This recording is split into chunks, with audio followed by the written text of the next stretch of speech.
Olá, meu amigo, olá, minha amiga. Está no ar o programa Kefas Entrevista. Que bom que você está acompanhando a nossa programação. E agora vai sentar no seu sofá, ou se você estiver na cama, estiver no seu trabalho, na sua igreja, onde você estiver, de repente está dirigindo o carro e ouvindo pela Rádio Por um Mundo Melhor, a Rádio Católica dos Vales, que também temos todos os dias o Kefas Entrevista. Hoje nós estamos recebendo aqui os maiores nomes do nosso catolicismo aqui no Brasil em termos de missão, em termos de pregação, em termos de levar a palavra de Deus até os corações, mentes e almas que estão necessitados.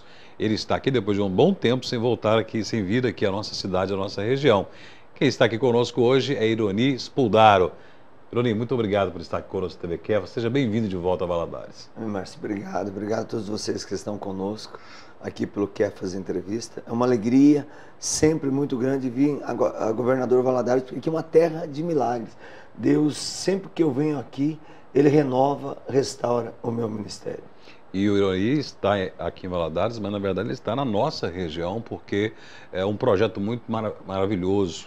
Está começando, uma semente que já nasce forte, germinando forte, que é o projeto Reaviva. O Reaviva Vale, que aconteceu em Patinga, também o Reaviva GV, que aconteceu na quarta-feira, dia 24, e o Reaviva Teófilo Otoni, que acontece na quinta-feira. Ou seja, Reaviva o leste de Minas como um todo.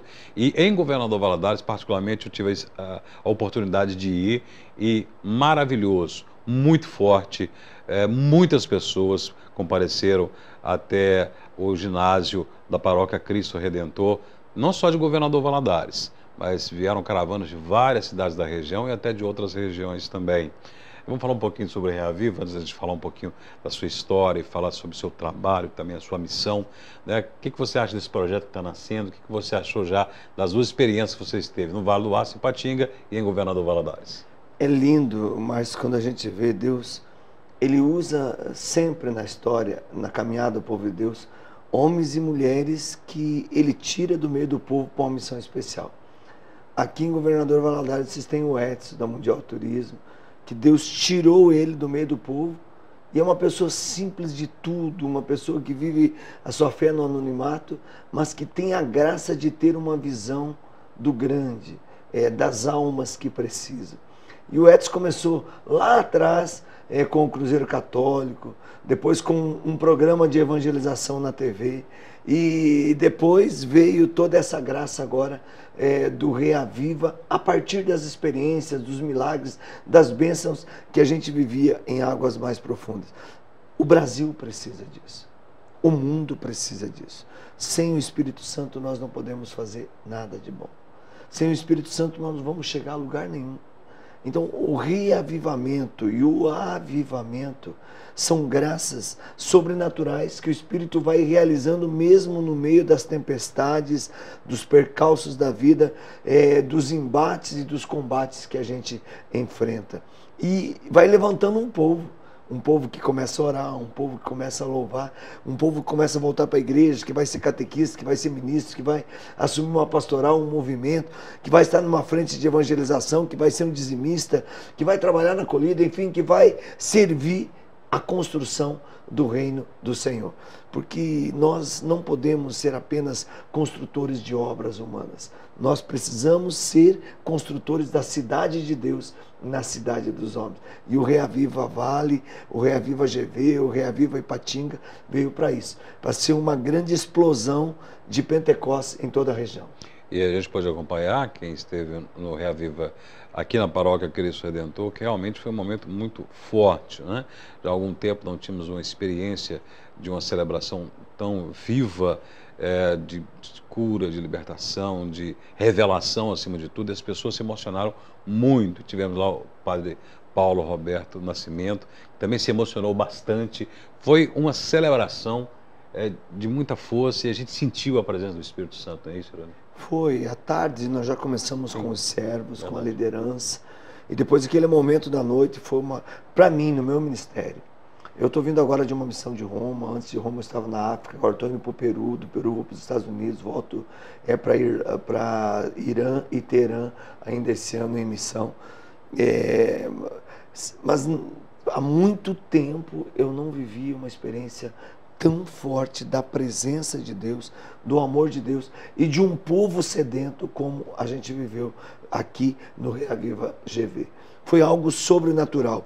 Eu não tenho dúvida, foi um divisor de águas para essa cidade, um divisor de águas para o clero dessa cidade, para a diocese num todo.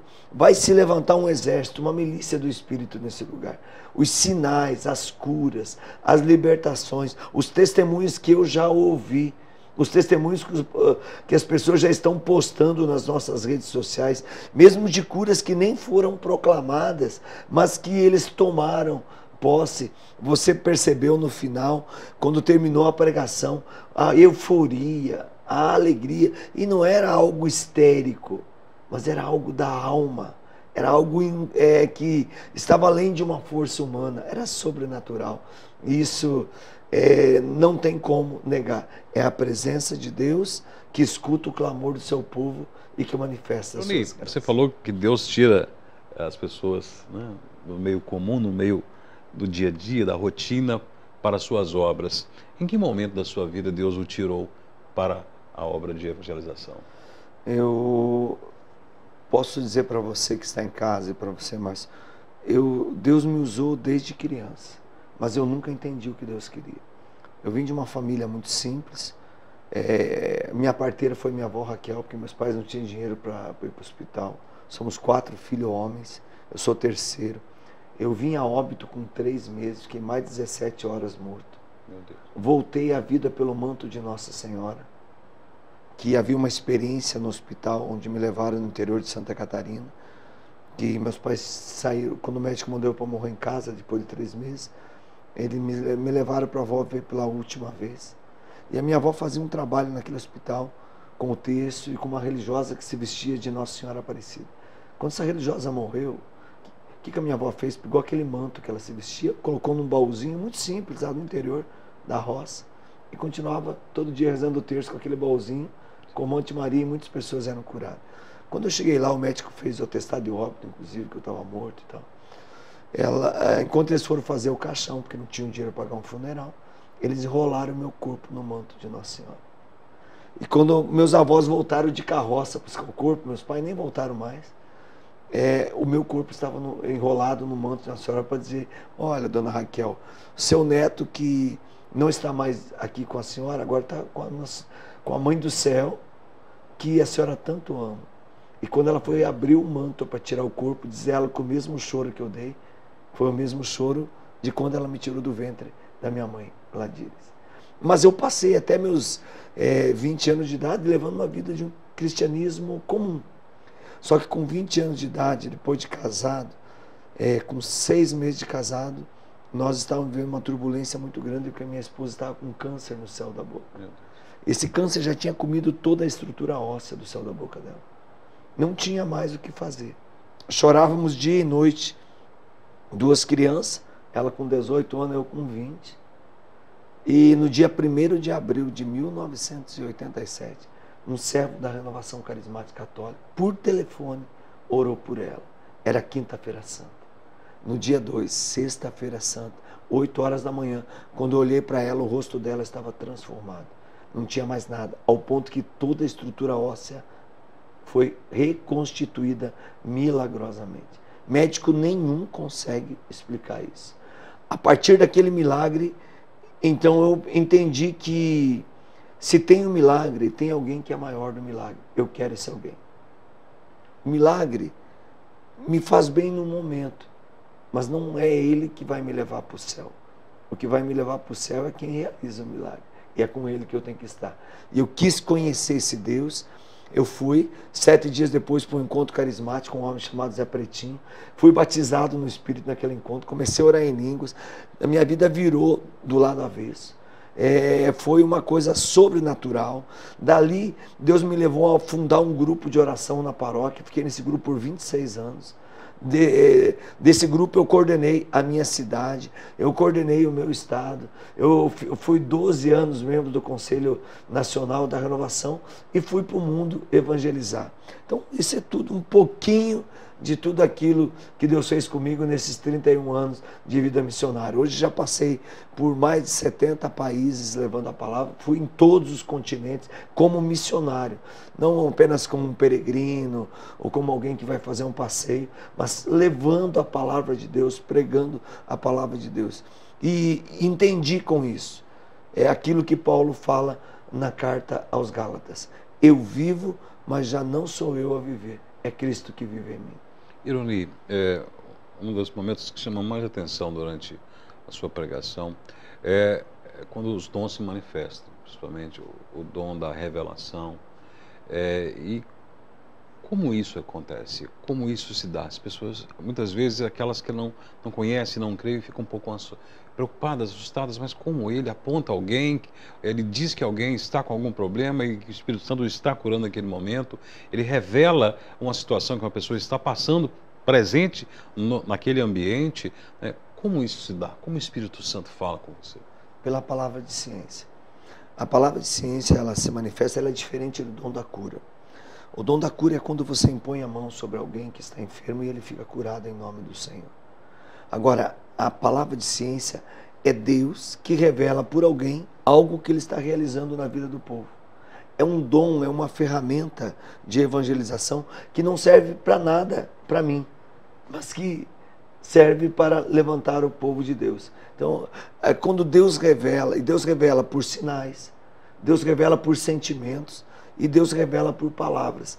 E o discernimento natural me leva a usar aquela palavra, aquele sentimento que Deus está me dando, a interpretar aquilo que Deus está falando. E muitas vezes interpreto de uma maneira errada, porque interpreto a partir da minha natureza. Mas Deus, na sua misericórdia, transforma aquela interpretação, fazendo que a pessoa que ouve aquilo que ela precisa ouvir e não muitas vezes aquilo que está se falando.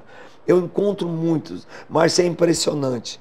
Chega a ser quase humilhante para a gente isso, porque você só é o canal. Você vê que não é você mesmo. Você só é usado por Deus e mais nada. É o veículo. É o veículo, é o cano por onde a água Sim. passa. E você encontra pessoas e diz: Ironi, eu estava naquele encontro. Você falou isso. E isso mudou a minha vida. Eu falo assim: eu não falei isso não. Eu não lembro disso não. Você falou, está gravado. Eu tenho gravado. Eu pego a gravação e falo assim: não, cara, não lembra de nada. E às vezes eu ouço diferente do que a pessoa está dizendo para mim que eu falei. E ela ouve outra coisa, porque é o sobrenatural da manifestação de Pentecostes. É como em Pentecostes, partos, medos, elamitas da Mesopotâmia, cada um falava na sua própria língua materna, mas todos entendiam como se estivesse falando na língua que ele falava. Então, se no mundo de hoje vive todo esse conflito que parece a Torre de Babel, é porque nós não estamos vivendo um Pentecostes. Se começamos a viver um Pentecostes, mesmo que falemos línguas diferentes, mesmo que sejamos de nações diferentes, nós nos compreendemos. Eu viajo o mundo, eu falo o português muito mal ainda, falo um português roçês, como se diz, da roça, do jeito que eu fui criado, da minha natureza. Não tive, quando criança, a graça de fazer faculdade, tive que fazer depois como missionário, tive que fazer teologia, tive que fazer comunicação, para poder também ajudar a Deus me usar. Mas isso não me forma mais, porque minha formação já ficou, na idade que eu tinha que buscar ela ficou bloqueada, minha cabeça foi para outras coisas. Eu fui trabalhar na roça, eu fui trabalhar de engraxate, eu fui trabalhar em serraria, fui trabalhar de servente. Eu trabalhava de servente quando Deus me chamou. O primeiro encontro que eu fui depois que Deus me chamou era o coronel da minha cidade, os proprietários, dono da maior floricultura da minha cidade, era gerente do Banco do Brasil e eu era o único servente que trabalhava numa serraria. Quando eles colocaram a partilha do salário dele em cima da mesa, se eu trabalhasse 100 anos, não dava o que eles ganhavam num ano. Meu Deus. Mas eu estava no meio deles. Sim. Porque Deus escolhe os pequenos, os fracos, muitas vezes, para confundir os fortes. Não que eles eram fortes e eu fraco, mas ali naquele cenário do mundo, eu era nada. Mas eles tinham eu como um grande profeta. E dali foi crescendo. Eu fui para o mundo. A primeira vez que veio uma palavra de ciência para mim foi de uma senhora chamada Francisquinha, que hoje está no céu, que é minha intercessora, que foi a pioneira da renovação carismática na minha cidade. Eu entrei no seminário de vida do Espírito na casa dela, com a minha esposa, depois da cura da minha esposa. E quando eu entrei, ela olhou para mim e falou assim: você vai ser conhecido no mundo todo pela palavra de Deus. Eu virei e fui embora, deixei minha esposa sozinha, nem fiquei. Falei, essa velha tá louca. Falei, como pode? Eu nunca tinha saído do trevo da minha cidade. Como é que eu vou viajar para o mundo? Mas ela, há 31 anos atrás, pela palavra de ciência, enxergava aquilo que hoje é realidade na minha vida, no meu ministério. Amém. Então, é a graça da revelação, é o sobrenatural. Porque o profeta é aquele que vive as noites escuras, os bastidores da igreja, mas tem a visão do amanhã. Permanece fiel, mesmo quando não é reconhecido como profeta. Enfrenta os desafios, paga o preço, mesmo quando a própria estrutura de toda a igreja está contra ele. Mas não perde a comunhão. Mantém, não perde a ousadia, mas mantém a comunhão. Paga o preço. Não tem medo, como se diz na roça, de ser o patinho feio da lagoa. Vai em frente. Amém. Essa é a graça da revelação. Presidente Ivani, você disse que muitas pessoas chegaram de um jeito e sairiam de outra forma. Eu tenho certeza que isso aconteceu. Eu mesmo cheguei de um jeito e saí de outra forma. E tem uma frase que é muito importante, uma passagem que diz que Deus não escolhe os capacitados, Ele capacita os escolhidos. Né? Você, como um ser humano, como um homem de fé, você sente que Deus sempre tinha esse propósito para você. Quem está nos assistindo nesse momento também pode trilhar esse caminho, pode deixar-se ser usado pelo Espírito Santo para fazer esse tipo de missão que você conduz na sua vida? Sim. Deus não escolheu alguns privilegiados, alguns iluminados, mas Deus escolheu e chamou, convocou a todos.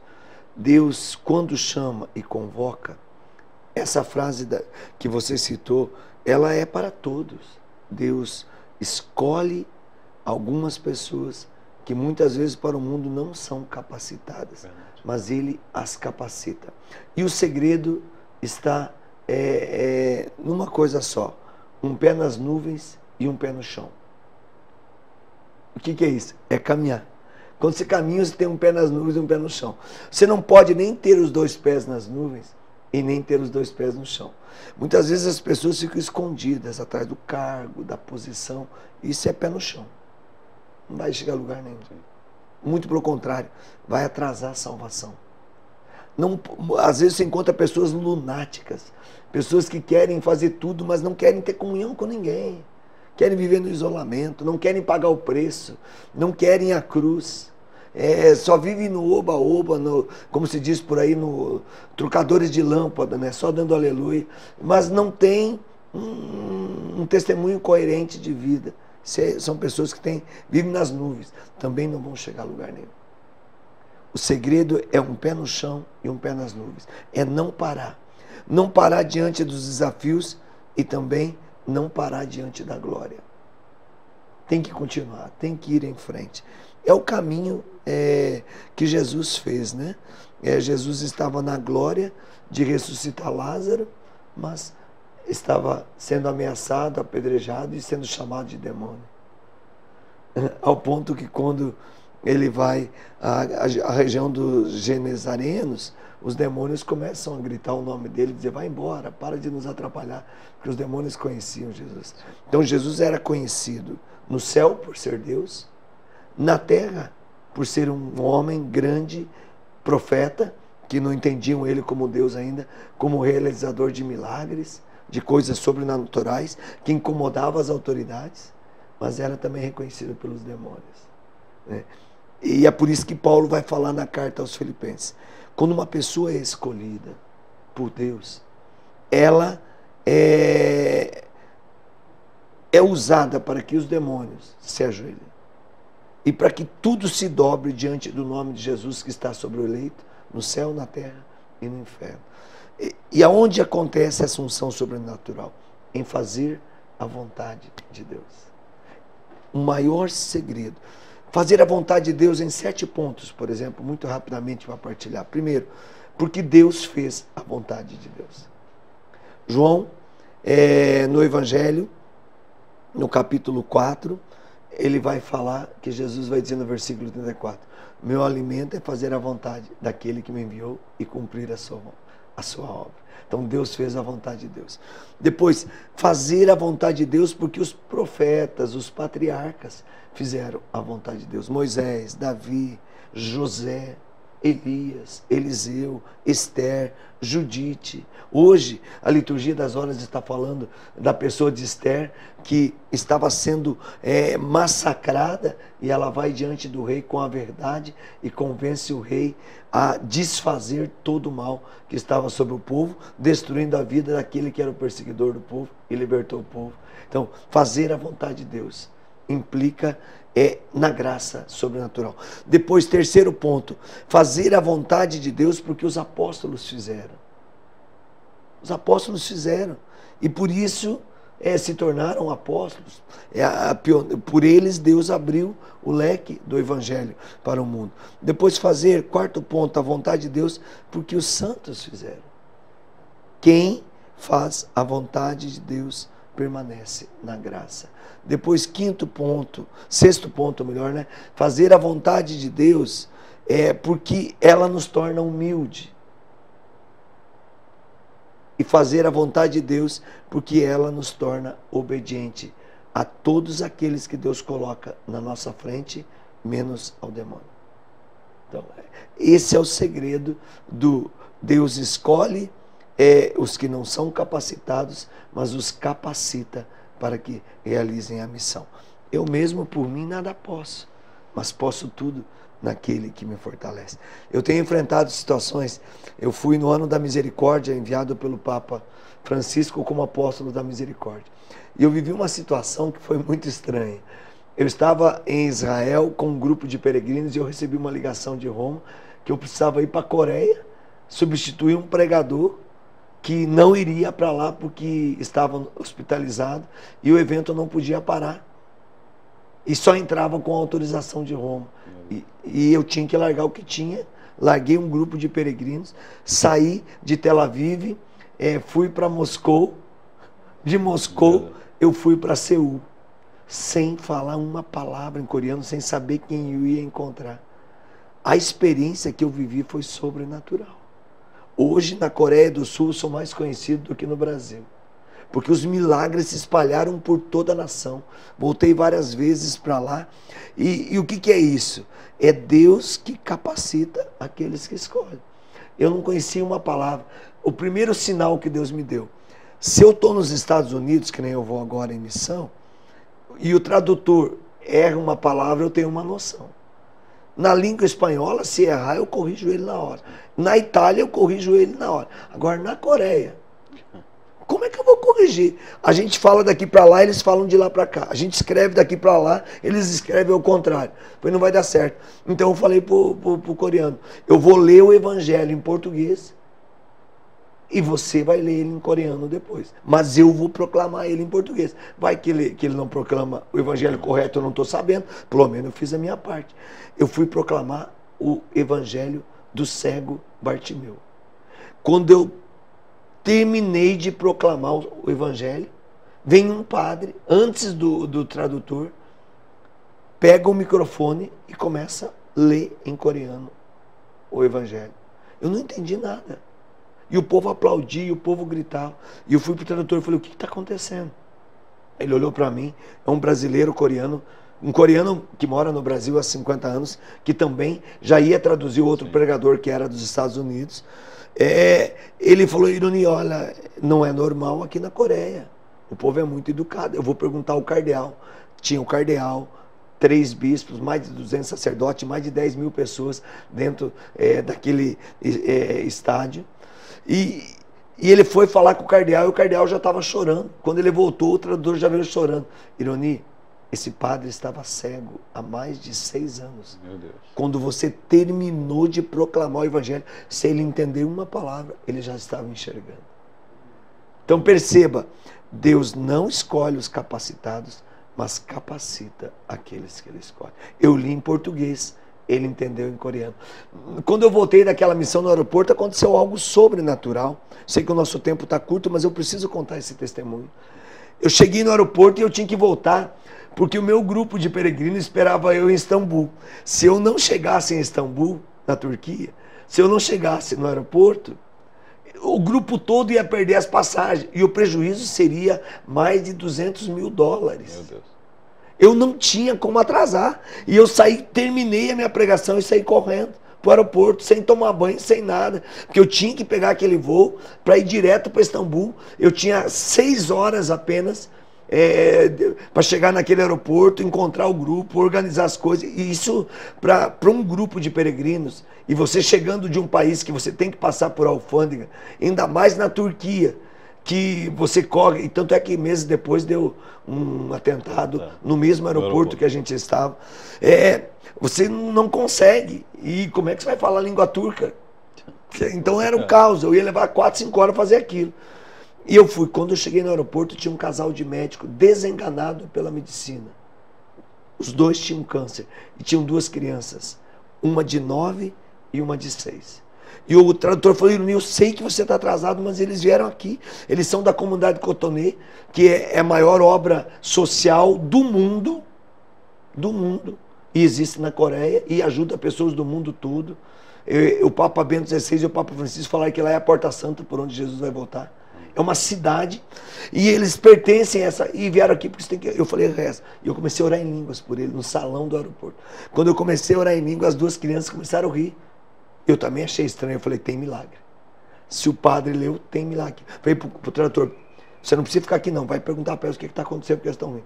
Enquanto eu orava em línguas, a mais velha de 9 anos achava que eu estava rezando a Salve Rainha em coreano.